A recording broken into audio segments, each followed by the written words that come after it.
السلام عليكم ورحمة الله وبركاته، يسعد مساكم وشباب بكل خير. طبعا طلقة جفت، طلقة عفن 12 هي الجفت والاوتوماتيك. راح نكبسنها. الطريقة الأولى هي الكبسون. الكبسون بنجيبها جاهزة، مو صناعية، جاهز إيطالي أو روسي، موفر بالسوق كثير. أول مرحلة طبعا هذا الفيديو لأبو علي شو والله نسيت بالضبط، بس هو من السعودية، والنعم منكم من أهل السعودية جميعا. كبسنا الطلقة. حاليا بنحط عيار ملح، حطينا عيار ملح اللي هو بارود. طبعا بارود من بارود لا بفرق يا شباب. ها حطينا كاسة،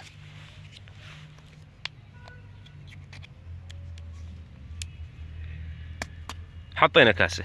المرحلة الثانية حطينا خردق.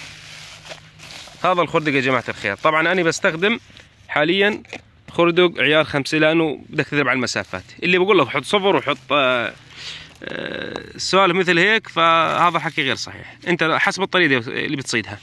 حطينا المرحلة هون،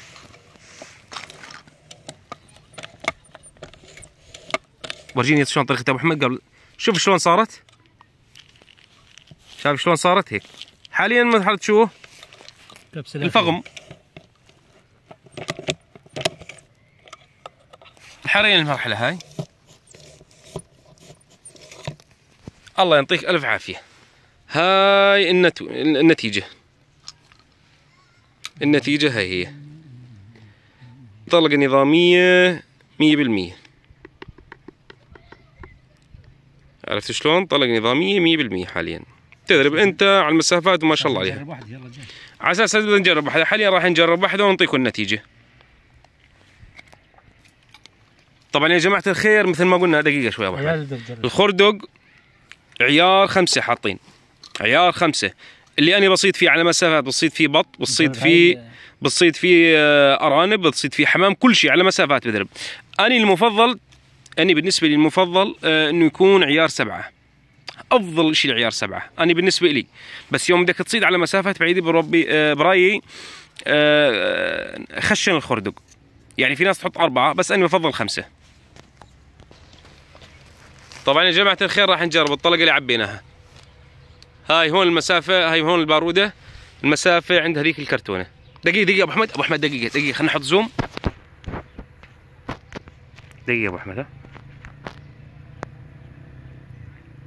هاي الكرتون. توكل على الله ابو احمد.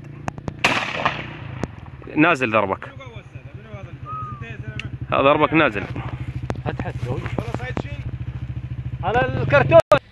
طبعا هاي يا جماعة الخير الكرتون اللي ضربناه. شوف ما شاء الله 4 5 6 7 8 9 10 11 12 13 14 15 16 17 18 19 20 21 22 23 24 25 26 27 28 29 30 31 32 33 34 35 36 37 38 39 40 41 42 43 44 45 46.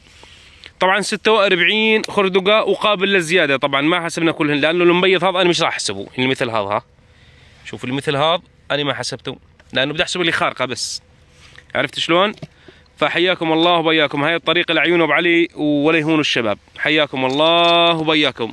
الشيخ أبو أحمد حياكم الله. الله يحييك. وهذا المكبس، وهاي قاعدين نعبي الفراغات عشان طلعت صيد بط ان شاء الله تعالى. وهذا الملح مثل ما قلنا يا جماعة الخير، الملح هذا انا بستخدم ملح حربي بس مشغوله بطريقة حلوة. عرفت شلون؟ حياكم الله.